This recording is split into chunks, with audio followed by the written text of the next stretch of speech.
नमस्कार बच्चों, मैं डॉक्टर सुमन सुलेख आप सबका स्वागत करती हूँ। आज हम धर्मवीर भारती जी द्वारा रचित काले मेघा पानी दे नामक पाठ को करेंगे, जो कि 12वीं कक्षा की आरोह भाग 2 गद्य खंड से लिया गया है। आपने इससे पहले भी बहुत सारी वीडियो देखी हैं, जो कि आपके पाठ्यक्रम से जुड़ी हुई हैं और आगे भी इसी तरीके से देखते रहिए। उसके लिए आप सब्सक्राइब करें और बेल आइकॉन के बटन को दबाएं, ताकि और भी आपको हिंदी साहित्य से जुड़ी हुई अन्य जानकारी और आपके पाठ्यक्रम से जुड़ी हुई जानकारियां समय पर मिल सके। तो आज हम बच्चों करेंगे काले मेघा पानी दे नामक पाठ, जो कि एक संस्मरण है और धर्मवीर भारती जी द्वारा रचित है। और उन्होंने अपने ही बचपन में घटी हुई घटना पर ये पाठ को लिखा है। और इस संस्मरण में उन्होंने लोक प्रचलित विश्वास और विज्ञान के द्वंद्व का बहुत ही सुंदर चित्रण किया है और त्याग के महत्व को बताया है कि त्याग क्या होता है, तो त्याग किस प्रकार से किया जाता है, इसके बारे में बताया है। तो चलते हैं पाठ की ओर। काले मेघा पानी दे। लेखक के गांव में 10-12 साल से लेकर 16 से 18 साल के लड़कों की एक मंडली थी, और जिसमें जो लड़के थे वो सांवले नंगे बदन पर एक लंगोटी धारण करके गांव के घरों में पानी मांगने के लिए निकल पड़ते थे। गांव के कुछ लोग इस मंडली को इंद्र सेना, तो कुछ लोग इस मंडली को मेंढक मंडली भी कहकर पुकारते थे। जेठ का महीना था और वो खत्म हो चुका था। आषाढ़ महीने के आरंभ में भी वर्षा जब नहीं हुई, तो यह मंडली प्राचीन परंपरा के अनुसार काले मेघा पानी दे गुड़धानी दे, यह कहकर ये गीत गाते हुए लोगों के मकानों के आगे जाते और पानी डालने के लिए, अपने ऊपर पानी डालने के लिए जिद करते स्त्रियों के सामने। तो और ये बार बार ये बोलते थे, गंगा मैया की जय हो, पानी दे मैया, इंद्र सेना आई है। और स्त्रियां भी उनके ऊपर पानी की कमी होने के बावजूद भी बड़ी मुश्किल से जो सहेज कर पानी रखा हुआ था, उन पर पानी गिरा दिया जाता था। और यह मंडली उस पानी को और उस पानी से उत्पन्न कीचड़ से लोट-पोट होकर स्नान करती और पुनः यही गीत गाती, काले मेघा पानी दे गुड़ धानी दे। और गीत गाते हुए ये अगले घरों की ओर चल पड़ती थी और इसी प्रकार से ये आगे बढ़ती। आषाढ़ के महीने में जब अत्यधिक गर्मी थी, चारों तरफ गर्मी के कारण त्राहि-त्राहि मची हुई थी और पानी सूख चुका था, खेतों की मिट्टी भी सूख चुकी थी, पशु और प्यास के कारण मर रहे थे, तब लोग बारिश के कारण पूजा पाठ, कथा विधान आदि करके किसी न किसी तरीके से बारिश करवाना चाहते थे। और उसी रूप में, उसी के उपाय के लिए ये इंद्र सेना निकलती और घर की स्त्रियों द्वारा फेंके गए पानी से उत्पन्न कीचड़ से लथपथ होकर बादलों और बादलों के स्वामी इंद्रदेव से प्यासे गलों और सूखे खेतों के लिए पानी मांगते थे। लेखक, जो उस समय उस मंडली के लड़कों की उम्र का ही था, परंतु पढ़ रहा था और कुमार सुधार सभा का उप मुख्यमंत्री था, तो उपमंत्री था, तो यह बात उसको उचित नहीं लगती थी कि पानी की कमी होने के बावजूद भी लड़कों पर बाल्टी भर भर कर पानी फेंकते हैं, और यह उसको कोरा अंधविश्वास ही लगता था।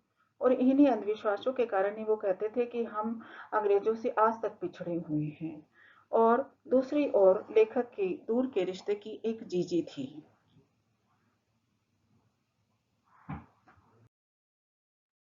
दूसरी ओर लेखक के दूर के एक रिश्ते की एक जीजी, जो कि उम्र में उसकी माँ से भी अधिक बड़ी थी और उससे अपने बच्चों से भी अधिक प्यार करती थी, और लेखक से तमाम किसी न किसी तरीके से परंपरागत धार्मिक अनुष्ठान करवाती रहती थी और मानते थे कि लेखक को उनका पुण्य मिले। लेखक को ना चाहते हुए भी उसके बताए हुए कार्य करने पड़ते थे। परंतु इस बार जब मंडली लेखक के पास आई, मेंढक मंडली, तो उसने पानी फेंकने से मना कर दिया। तो जीजी ने जब स्वयं लड़कों पर पानी फेंका, तो लेखक को बहुत बुरा लगा और वह उसे पानी की बर्बादी ही समझ रहा था। तो वह अपनी जीजी से नाराज हो गया और शाम को जब जीजी ने उसे लड्डू मठरी खाने को दिए, तो उसने नहीं खाए, क्योंकि वह जीजी से रूठ गया था। शाम को जब जीजी ने उसको मनाया, तब भी वह नहीं माना। वह कहता था कि ये तो पानी की बर्बादी है। तब जीजी उसको समझाती है कि यह पानी को अर्घ्य देना है, अर्घ्य चढ़ाना है। जीजी ने कहा कि कुछ पाने के लिए कुछ देना पड़ता है, और लेखक के विरोध करने पर जीजी ने कहा कि बिना त्याग के दान नहीं होता। त्याग वह नहीं है जो लाखों करोड़ों में से 2-4 रुपए दे देने से हो जाता है। त्याग तो वह होता है जो किसी चीज के बहुत कम होने पर भी त्यागने वाले के द्वारा जरूरतमंद को दे दिया जाता है। उसी त्याग का फल मिलता है। अब जो है जीजी कहना चाहती थी, अगर बहुत सारा पैसा है, चीजें हैं, तो देना बहुत आसान है, लेकिन उस चीज की जब व्यक्ति को उसको भी जरूरत है और वह किसी को त्याग किया जाता है, तो असल मायने में वही त्याग है। और पानी के त्याग को वो ढकोसला नहीं मानती थी। और जीजी लेखक को समझाते हुए कहती है कि पढ़ी लिखी तो नहीं है वो, लेकिन वह इतना जानती है कि किसान 30-40 मन गेहूं पाने के लिए अपने आसपास के 5-6 सेर गेहूं जो है जमीन में बोता है। उसी प्रकार पानी की अच्छी फसल पाने के लिए ही हम अपने उन लड़कों पर पानी फेंका जाता है। उनके द्वारा फेंके गए पानी रूपी बीज के कारण वर्षा रूपी फसल होती है तथा सारे शहर गांव कस्बे में पानी भर जाता है। जीजी को ये लगता था कि अगर हम इन बच्चों पर पानी फेंकेंगे तो इंद्र देवता खुश होंगे और वह बहुत सारी बारिश कर देंगे। इसीलिए हमें इनको एक अर्घ्य देना चाहिए। अंत में लेखक लिखते हैं, बताते हैं कि इस घटना को हुए लगभग 50 वर्ष बीत गए हैं, परंतु उसे यह ज्यों का तो याद है। लेखक अपनी जीजी से मिली हुई सीख को राष्ट्रीय संदर्भ से भी जोड़ते हुए दुख व्यक्त करते हैं। आज समूचे राष्ट्र में त्याग का कहीं नामो निशान नहीं है, जबकि स्वार्थ सर्वत्र फैला हुआ है।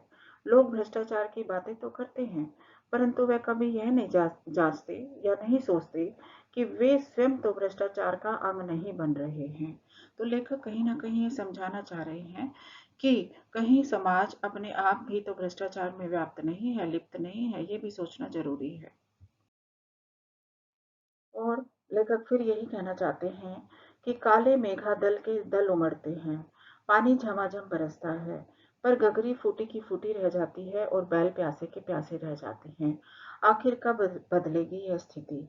अर्थात ये कवि लेखक ये कहना चाह रहे हैं कि लोग अपने आप उस जो भी बात है अपने ऊपर उसको नहीं मानते और दूसरों को कहना आसान मानते हैं।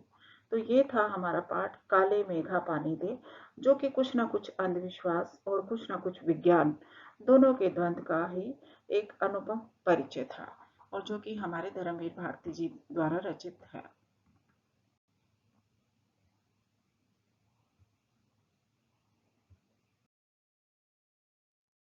अंत में मैं डॉक्टर सुमन सुलेख आप सबका हार्दिक धन्यवाद करती हूँ कि आप सब ने मेरे चैनल को लाइक किया, सब्सक्राइब किया, और जिन्होंने अभी तक नहीं किया है वो सब्सक्राइब कर लें, ताकि और भी आपको नए नए वीडियोस पाठ्यक्रम से जुड़ी हुई और हिंदी साहित्य से जुड़ी हुई जानकारियाँ आपको मिलती रहें। और आपसे फिर से एक अनुग्रह है कि वीडियो देखते रहें, लाइक शेयर सब्सक्राइब करना ना भूलें और हिंदी साहित्य से जुड़े रहें। मेरा एक संदेश, स्वस्थ रहें, सुरक्षित रहें और शिक्षित बने। धन्यवाद।